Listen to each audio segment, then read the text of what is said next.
Bismillahirrahmanirrahim. Assalamualaikum warahmatullahi wabarakatuh. Alhamdulillah, wassalatu wassalamu ala rasulillah wa ala alihi wa ashabihi wa man tabi'ahum bi ihsanin ila yaumil qiyamah. Asyhadu an la ilaha illallah wahdahu la syarikalah wa asyhadu anna Muhammadan abduhu wa rasuluhu la nabiyya ba'dah. Jamaah salat subuh Masjid Amani Al-Hashimi rahimani wa rahimakumullah. Di beberapa pertemuan kemarin kita sudah membahas tentang hukum dari bertakwa. Hukumnya apa Pak Bu? Wajib. Karena takwa itu termasuk perintah, termasuk wasiat dari Allah Subhanahu wa taala. Kemudian kita juga membahas letak dari ketakwaan. Teng pundi takwa niku? Di dalam hati, dalam dada. Dan itulah yang dikabarkan oleh Nabi kita Muhammad sallallahu alaihi wasallam. Nah, pada kesempatan yang berbahagia kali ini, insya Allah kita akan membahas tentang kiat-kiat meraih ketakwaan kepada Allah Subhanahu wa taala. Ya, insya Allah kiat-kiat ini akan kita kupas beberapa pertemuan ke depan. Ya, kita akan bahas satu persatu biidnillahi taala. Cara atau kiat yang pertama agar kita bisa mendapatkan, agar kita bisa meraih yang namanya ketakwaan Pak Bu, yaitu dengan mempelajari ilmu agama.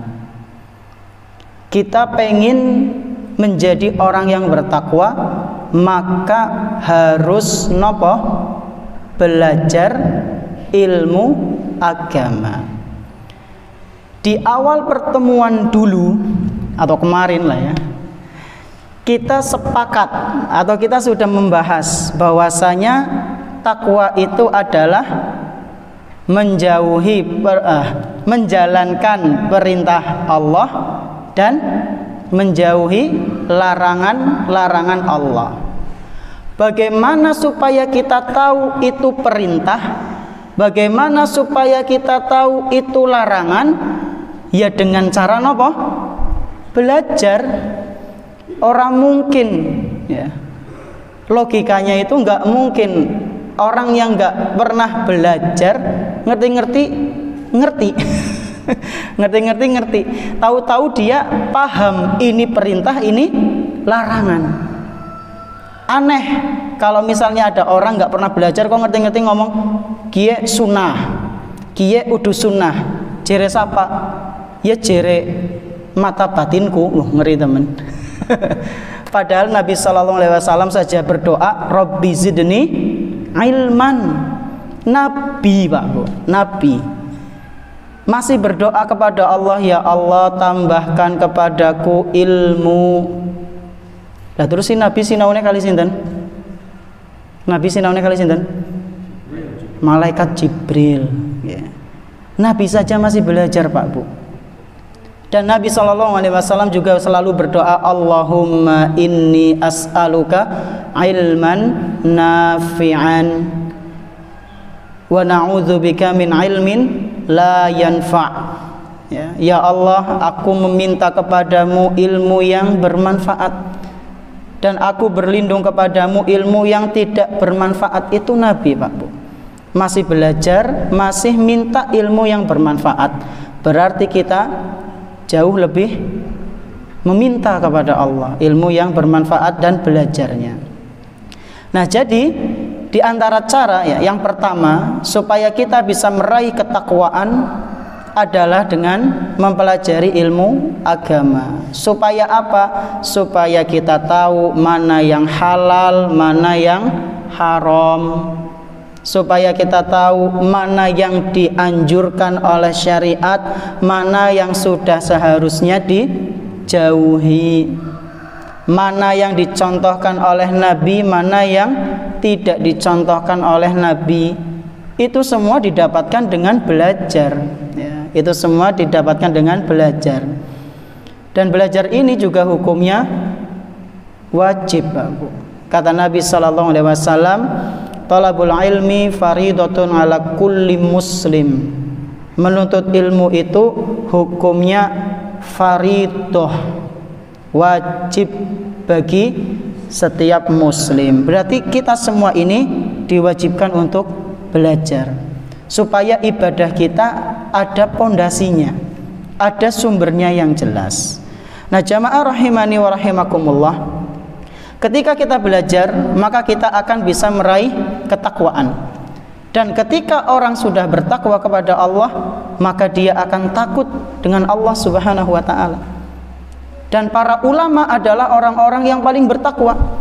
Inilah yang Allah kabarkan dalam Al-Quran, surat Fatir ayat ke-28. Di situ Allah Subhanahu wa ta'ala berfirman, "Innama yakhsyallaha min ibadihi al-ulama."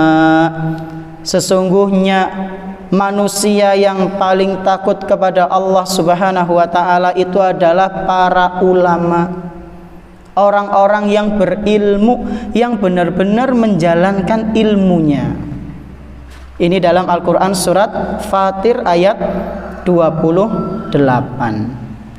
Nah, jamaah rahimani wa rahimakumullah, saking pentingnya menuntut ilmu ini sampai-sampai Rasulullah sallallahu alaihi wasallam, ya Allah dan Rasulnya sallallahu alaihi wasallam itu mencela orang yang pintar dalam masalah dunia tapi kurang pintar atau enggak pintar dalam masalah akhirat. Kata Allah Subhanahu wa taala dalam Al-Qur'an surat Ar-Rum ayat ke-7. Di situ disebutkan, ya'lamuna zahiram minal hayatid dunya wa hum 'anil akhirati hum ghafilun. Mereka itu mengetahui sesuatu yang lahir, yang nampak. Maksudnya adalah kehidupan dunia. Kalau urusan dunia pinter banget, Masya Allah, ngasih profesor, ya, gelar belakangnya ngasih ora pas gue nek neng apa nggih, neng surat misalnya ngasih saking akeh sih gelarnya. Ya.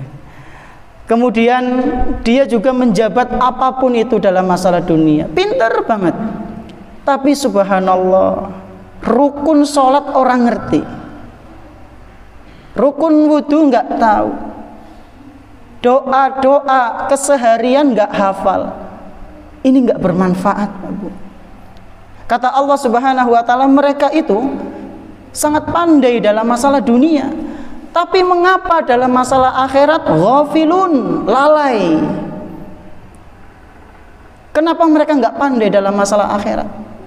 Ini dalam Al-Quran surat Rum ayat 7. Dalam hadis juga disebutkan, Pak Bu, yang mana riwayat ini dibawakan oleh Imam Al-Baihaqi, dan sebagian ulama menyatakan hadis ini sahih, dari Abu Hurairah radhiyallahu anhu. Rasulullah sallallahu alaihi wasallam mencela orang yang sangat pandai dalam masalah dunia namun sangat bodoh dalam masalah akhirat, Pak Bu. Kata Nabi sallallahu alaihi wasallam, innallaha yubghidu kulla ja'dhariyin jawadzin sakhabin bil aswaq jifatin bil laili himarin bin nahari alimin bi amrid dunya jahilin bi amril akhirah. Kata Nabi sallallahu alaihi wasallam, Allah itu sangat membenci orang yang ja'dzoriyin. Apa itu ja'dzori? Hatinya keras karena dosa dan dia bangga dengan sesuatu yang tidak dia miliki. Dia bangga dengan sesuatu yang tidak dia kerjakan. Pak, wingi aku kayane krungu jenengan sedekah masjid 1.500.000 ya. Padahal bukan dia. Pas namanya sama, jenenge pada Fulan, yang sedekah namanya Fulan. Namanya sama, misalnya siapa? Abdullah misalnya nggih. Pak Abdullah, wingi kayaknya aku krungu jenengan sedekah masjid 1.500.000 ya. Apa ya? Iya, wingi ada pemberitahuan Bapak Abdullah sedekah masjid 1.500.000. Oh, iya gue. Memang nyong ya serapapalah bagi-bagi. Padahal aslinya bukan dia. Ya. Mung pas kebenaran namanya sama yang infak, terus seneng. Karena dikira dia yang infak, dia yang sedekah. Ini sangat dibenci oleh Allah. Dia bangga dengan sesuatu yang tidak dia miliki, dia bangga dengan sesuatu yang tidak dia kerjakan, dan orang lain mengira dia mengerjakan itu, lalu bangga. Ini sangat dibenci. Lalu Nabi SAW juga membenci jawadzin, yaitu orang yang sombong, yang tidak mau menerima kebenaran, menolak kebenaran, merendahkan orang lain. Sakhabin bil aswaq, suka teriak-teriak di pasar. Nah, ge pira regane? Lah sing bener bae larang temen. Suaranya sambil apa? Naik. Ini sakhabin bil aswaq, sangat dibenci oleh Allah. Lalu kata Nabi, jifatin bil lail, himarin bin nahar.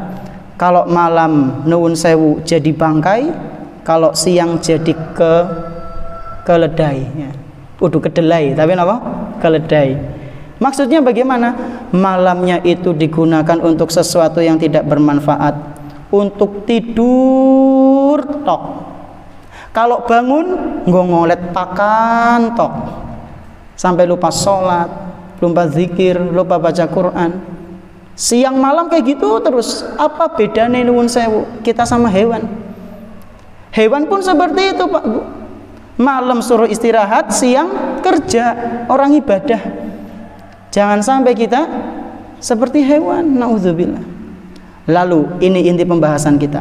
Kata Nabi, Allah juga membenci alimin bi amrid dunya, jahilin bi amril akhirah. Allah sangat benci orang yang sangat pinter dengan masalah dunia, tapi nuwun sewu sangat bodoh dengan masalah akhirat. Hadis riwayat Imam Al-Baihaqi.